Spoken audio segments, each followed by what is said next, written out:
ब्रह्मा विष्णु शंकर, तुम्हारे ऊपर भी कोई दूसरा है जो तुम्हें चलाता है, तुम उनके अंडर में हो। हम उस परम शक्ति से वरदान चाहते हैं जिससे तुमने वरदान लिया है। आप अगर देखें, बाबा तुलसीदास ने रामायण में बालकांड में लिखा है कि ब्रह्मा जी जब पैदा भय तो संसार में जल ही जल था, तब उनको दो शब्द सुनाई दिए, तार पा, उसको मिलाकर तप हुआ। तो ब्रह्मा जी ने भी तप किया, भगवान विष्णु ने भी तप किया, शंकर जी ने भी तप किया। तप वाले रचे प्रपंच विधाता, तप वाले विष्णु करें सुरत्राता, और तप वाले शंभु करें संहारा, और तप वाले शेष धरे महिभारा।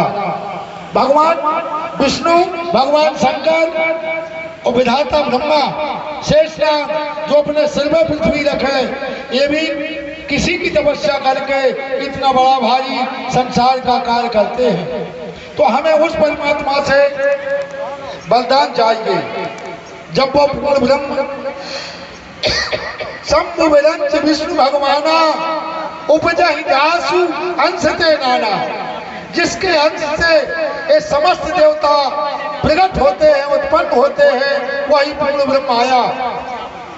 तो राजा एक शब्द बोले कि एक लालसा और मन माही सुगम अगम कहीं जात सुनाई।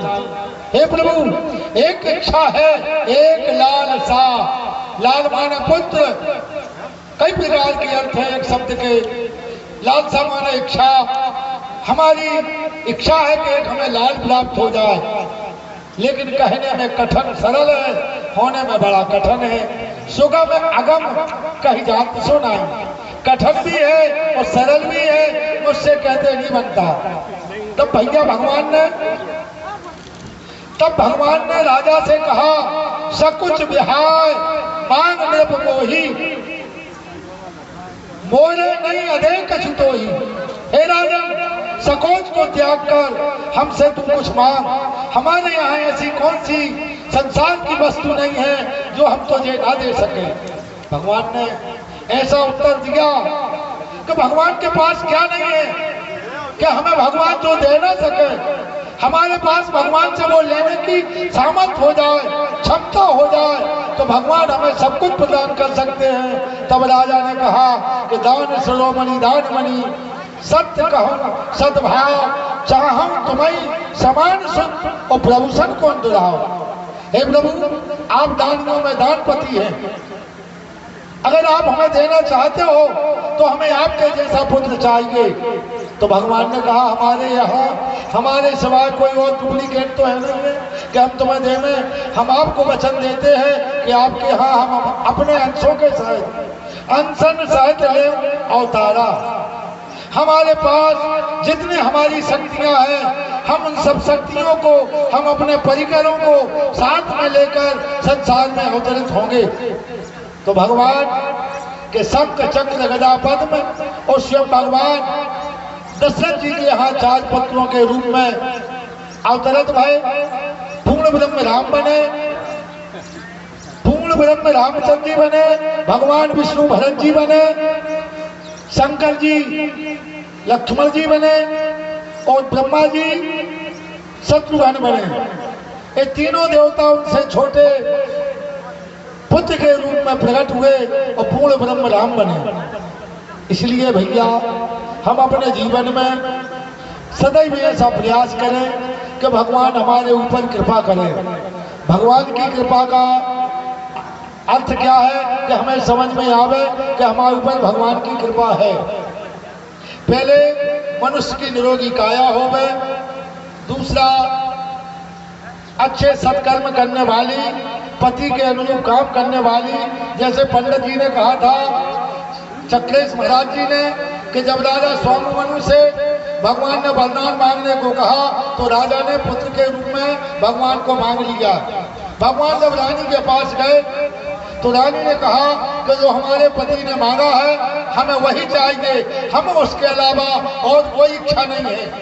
तो पत्नी ऐसा होनी चाहिए कि जो पति के अनुरूप काम करे, तो ऐसी अगर किसी को सुशील पत्नी प्राप्त हो गई, आज्ञाकारी संतान हो गए और दो टाइम भोजन मिले और अच्छे भगवान का बन सके, जितना भजन करे, तो मनुष्य को समझना चाहिए कि हमारे ऊपर भगवान तो दिखाई नहीं देंगे, लेकिन हमारे ऊपर भगवान की कृपा है। बोलो वृंदावन बिहारी लाल की। और अगर इन बातों में कहीं कुछ कमी है तो मिस्टेक है, भगवान की कृपा नहीं है।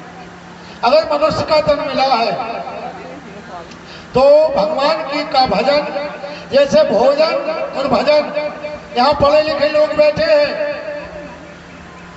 रिटायर्ड कर्मचारी भी बैठे यहाँ, और सब गांव के बुद्धिजीवी हैं, पढ़े लिखे हैं।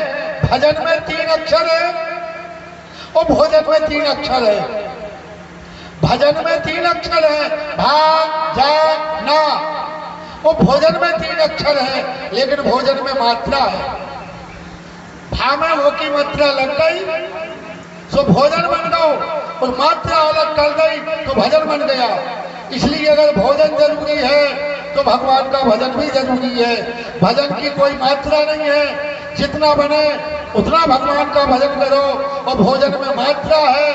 अगर तुमने ज्यादा कर ले तो बेकार हो जाएगा, अनपच हो जाएगा, कम कर लेंगे तो भूखे रहोगे। तो भजन की मात्रा है। अगर हम भजन करते हैं, भोजन करते हैं, तो भजन करो। न शास्त्र के मत से अगर तुम भजन नहीं करते तो भोजन करने का अधिकार नहीं है। इसलिए जिस अवस्था में बने, राजा परीक्षित को सुखदेव जी महाराज ने इस प्रकार विभिन्न प्रकार के व्याख्यान सुनाकर उनके शरीर को संसारी माया मोह से निवृत्त करा दिया कि ये संसार सब झूठा है, किसी का कोई नहीं है, ना तुम कुछ लाए थे ना कुछ तुम ले जाते हो, हम नंगे आते हैं और मरते समय भी उसी अवस्था में हम जाते हैं। क्योंकि आत्मा जो बोलने वाली है, ये आत्मा निकल जाती है। ये पार्थिव शरीर जो 5 तत्वों का बना है, यही डला रहता है और यही उसी 5 तत्वों में मिल जाता है। ये किसी के साथ नहीं जाता। जो हमने अच्छा बुरा किया होगा वही जाएगा, और जाकर के वहां ऐसे न्याय देने वाले धर्मराज बैठे जहां लालच, घूस और झूठ का काम नहीं चलता। हमारा और तुम्हारा सबका वहां लेखा जोखा चित्रगुप्त के द्वारा लिखा जाता है। उनमें खोल के बताते हैं कि भैया इनने ऐसा किया, इनने ऐसा किया। एक हमारा कहने का मतलब, एक गुरु के पास 2 लोग पहुंचे, गुरुजी हमें दीक्षा दे दो। गुरु ने दोनों को एक चीटी दे दी। चीटी, चिटिया, चिटिया, एक चिटिया दे दी। कहा के जाओ तुम इसको मान लाओ जहां कोई देखे ना। दोनों चेला चले गए। एक चेला चिटिया मार के ले आओ और एक चेला जीवित ले आओ। गुरुजी ने मारने वाले से पूछा, तुमने चिटिया क्यों मारी? बोले महाराज हमने ऐसे गुप्त स्थान पे मारी कि जहाँ किसी ने देखा नहीं। दूसरे से पूछा, तुमने क्यों जीवित रखी?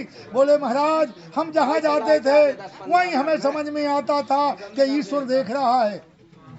जिसके लिए एक अनुभव है कि हम कहीं भी रहें, किसी अवस्था में रहें, हमारा सब कुछ कर्म देखने वाला परमात्मा है। उसके ऊपर भगवान की कृपा होती है। और जो भगवान को ना समझे, कहे कि हम तो आज ये संसार है, हम सब समाज में, हम अपने घर में कोई भी बात छुपा के कर सकते हैं, लेकिन परमात्मा की नजरों में वो छुपाई नहीं जा सकती। इसलिए परीक्षित को विभिन्न प्रकार की कथाएं सुनाकर उनके आत्म तृप्ति की। बोलो वृंदावन बिहारी लाल की। अब आगे की कथा हमारे ज्येष्ठ सुपुत्र पंडित चक्रेश द्विवेदी शास्त्री जी, वे अब आगे की कथा के हैं। बोलो वृंदावन बिहारी लाल की जय। सीताराम जय सीताराम,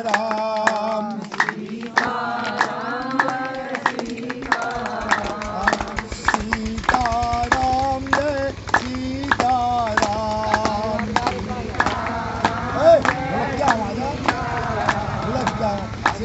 सीताराम जय सीताराम,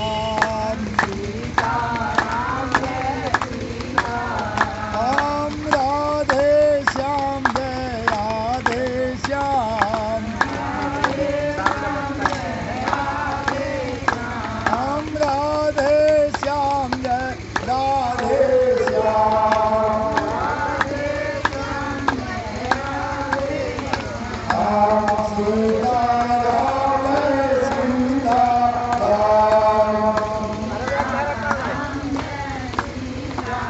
बोलो वृंदावन बिहारी लाल की।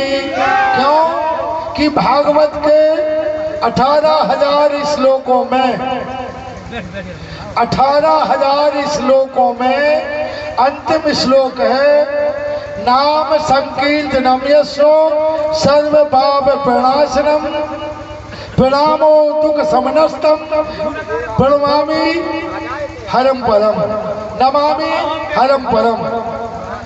अंत में यही सार है कि जो हम आपसे कहते सीताराम कहो, राधे श्याम कहो। अंतिम परम सत्य यही है कि जितना बन सके भगवान के नाम का जीवन में संकीर्तन करो, क्योंकि कीर्तनम स्मरणम अर्चनम सबसे पहली भक्ति है भगवान का कीर्तन। श्रवण माने कथा सुनना। कथा मनुष्य की जीवन की व्यथा को दूर करती है। हमने जैसे एक दिन कहा था कि एक बाप जब मरने लगा, उसके 4 बेटा थे, उसने चारों लड़कों से कहा बेटा सब कुछ करना, लेकिन कहीं ब्राह्मणों के द्वारा कथा होती हो तो वो कथा कभी नहीं सुनना। चारों लड़कों ने पिता से हामी भरती। एक दिन चोरी करने गए, रास्ते में भगवान की कथा हो रही, पंडित जी कथा में कहने लगे कि देवताओं के यहाँ परछाई नहीं होती, मनुष्य के यहाँ मनुष्य के पास या संसारी जीवों के यहाँ परछाई होती है। परछाई माने छाई, और देवताओं के पास छाई नहीं होती। उसी समय उन चोरों में के सबसे छोटे भैया को उपटा लग गया, उपटा, और उसके